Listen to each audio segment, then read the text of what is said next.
Assalamualaikum warahmatullahi wabarakatuh. Perkenalkan, nama saya Muhammad Fikri Juariski dengan NIM C1C020171.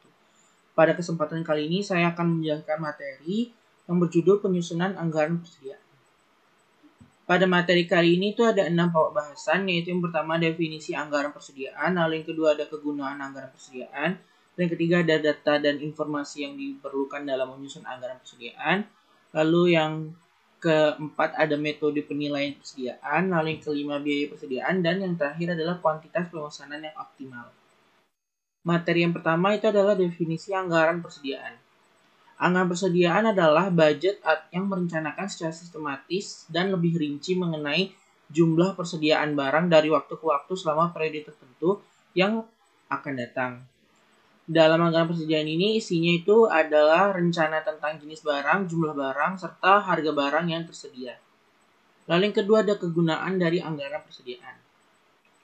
Secara umum anggaran itu memiliki 3 kegunaan pokok, yaitu sebagai pedoman kerja, sebagai alat bagi manajemen untuk melakukan evaluasi dan pengawasan kerja, dan yang ketiga sebagai alat manajemen untuk mengkoordinasikan kerja. Sedangkan secara khusus, anggaran persediaan itu berguna sebagai dasar dalam menyusun anggaran unit yang akan diproduksikan atau persediaan barang jadi, serta menetapkan persediaan agar tidak terlalu kecil dan terlalu besar.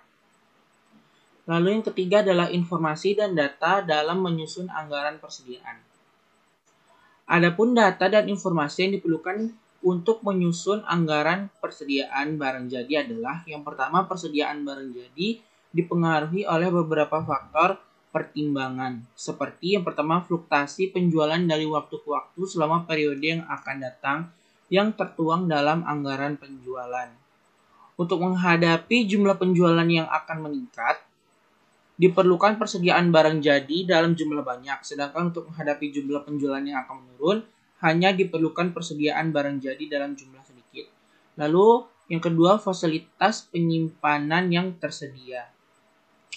Jika fasilitas penyimpanan yang tersedia cukup banyak, maka akan memungkinkan penetapan kebijakan persediaan barang jadi dalam jumlah yang banyak pula, dan sebaliknya.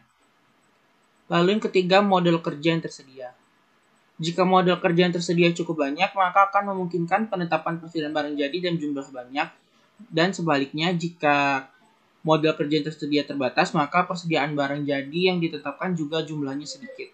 Lalu yang keempat ada biaya simpan barang jadi atau carrying cost, yaitu biaya-biaya yang harus ditanggung oleh perusahaan karena menyimpan barang jadi, seperti misalnya sewa gudang, biaya perawatan barang yang disimpan, biaya modal yang tertanam dalam barang yang disimpan, dan sebagainya.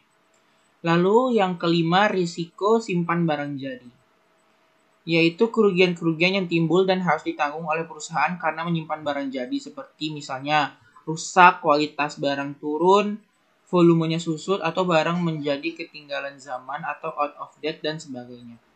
Lalu yang keenam itu adalah tingkat perputaran barang jadi, inventory turnover di waktu-waktu yang lalu. Jika di waktu-waktu yang lalu tingkat perputaran persediaan barang menjadi rendah, maka akan mendorong penetapan persediaan barang jadi dalam jumlah banyak. Dan sebaliknya, jika tingkat perputaran barang jadi tinggi, maka akan mendorong penetapan persediaan barang jadi dalam jumlah yang sedikit. Lalu yang terakhir adalah lamanya waktu yang diperlukan untuk memproses bahan mentah hingga menjadi barang jadi. Jika untuk memproses barang mentah hingga menjadi barang jadi itu membutuhkan waktu yang lama, maka ditetapkan persediaan barang jadi dalam jumlah yang banyak. Sebaliknya, jika untuk memproses bahan mentah hingga menjadi barang jadi membutuhkan waktu yang singkat, maka persediaan barang jadi itu ditetapkan dalam jumlah yang sedikit. Lalu yang kedua ada persediaan bahan mentah dipengaruhi oleh beberapa faktor pertimbangan. Faktornya ini hampir sama dengan yang sebelumnya, yaitu ada fluktuasi produksi dari waktu ke waktu selama periode yang akan datang yang tertuang dalam anggaran unit yang akan diproduksikan, lalu ada fasilitas penyimpanan yang tersedia, lalu ada model kerja yang tersedia, biaya simpan bahan mentah, lalu resiko simpan bahan mentah, tingkat perputaran bahan mentah di waktu yang lalu yang terakhir itu lamanya tenggang waktu antara bahan mentah dipesan dengan bahan mentah tersebut benar-benar telah dikirim dan tiba di gudang perusahaan. Lalu selanjutnya yaitu metode penilaian persediaan. Penilaian persediaan itu bertujuan untuk mengetahui nilai persediaan yang dipakai atau dijual atau persediaan yang tersisa dalam satu periode. Itu terdapat 3 metode yang digunakan dalam penilaian persediaan, yaitu yang pertama ada metode first in, first out, atau FIFO. Pada metode ini, barang yang sudah masuk atau dibeli lebih awal itu dianggap dikeluarkan atau diproses lebih awal pula.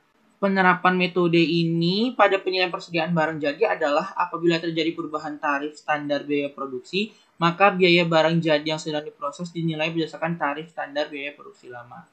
Lalu yang kedua ada metode last in, first out atau LIFO. Pada metode ini, barang yang masuk atau dibeli lebih akhir dianggap dikeluarkan atau diproses lebih awal. Penerapan metode ini pada penilaian persediaan barang jadi adalah apabila terjadi perubahan tarif standar biaya produksi, maka biaya barang jadi yang sedang diproses dinilai berdasarkan tarif standar atau biaya produksi yang baru. Lalu yang ketiga ada metode moving average. Pada metode ini, barang dikeluarkan atau diproses itu dinilai berdasarkan rata-rata harga beli yang pernah dibeli. Penerapan metode ini pada penilaian barang jadi, apabila terjadi perubahan tarif standar biaya produksi, maka biaya barang jadi yang sedang diproses itu dinilai berdasarkan tarif standar biaya produksi yang lama dengan tarif standar biaya produksi yang baru tersebut. Materi selanjutnya yaitu adalah biaya-biaya persediaan. Persediaan itu pada dasarnya akan menimbulkan biaya-biaya. Biaya yang ditimbulkan tersebut dapat berupa biaya tetap dan biaya variabel. Biaya variabel dari persediaan itu dapat digolongkan ke dalam yang pertama itu ada biaya penyimpanan persediaan atau carrying cost. Carrying cost sendiri adalah biaya yang berubah-ubah sesuai dengan besarnya persediaan. Biaya yang termasuk dalam carrying cost itu antara lain ada biaya penggunaan atau sewa ruangan gudang, lalu ada biaya pemeliharaan material untuk kemungkinan rusak, lalu ada biaya untuk menghitung atau menimbang barang yang dibeli, lalu ada yang keempat itu biaya asuransi, yang kelima biaya modal, biaya obsolescence, dan pajak dari persediaan yang ada di dalam gudang. Nah, untuk menghitung total biaya penyimpanan itu rumusnya ada TCC sama dengan C dikali P dikali A. Untuk rumus persediaan rata-ratanya itu A sama dengan Q dibagi 2 sama dengan S dibagi N per 2. Q itu adalah kuantitas pesanan, S penjualan tahunan, N itu frekuensi pemesanan, C itu biaya penyimpanan, dan P itu harga beli per unit. Lalu yang kedua adalah biaya pemesanan atau ordering cost. Ordering cost adalah biaya-biaya yang berubah-ubah sesuai dengan frekuensi pesanan yang terdiri dari itu ada biaya selama proses pesanan, biaya pengiriman pemesanan, biaya penerimaan barang yang dipesan, biaya-biaya processing pembayaran. Total biaya pesanan itu dapat dicari dengan rumus TOC sama dengan biaya tetap dikali penjualan tahunan dibagi kuantitas pesanan. Lalu untuk total biaya persediaan itu dapat dicari dengan TIC sama dengan TCC ditambah TOC atau TIC sama dengan C dikali P dikali Q per 2 ditambah F dikali S per Q. Lalu yang ketiga, biaya kehabisan bahan atau stock out cost. Biaya kehabisan bahan timbul pada saat perusahaan tidak dapat memenuhi permintaan karena persediaannya tidak cukup. Biaya kehabisan bahan ini meliputi biaya pesan secara cepat atau khusus dan biaya produksi karena adanya operasi ekstra. Lalu materi selanjutnya adalah kuantitas pesanan yang optimal. Dalam penentuan persediaan yang optimal, itu dapat digunakan model kuantitas pemesanan yang ekonomis atau EOQ, Economic Order Quantity. EOQ adalah kuantitas persediaan yang optimal atau yang menyebabkan biaya persediaan mencapai titik terendah.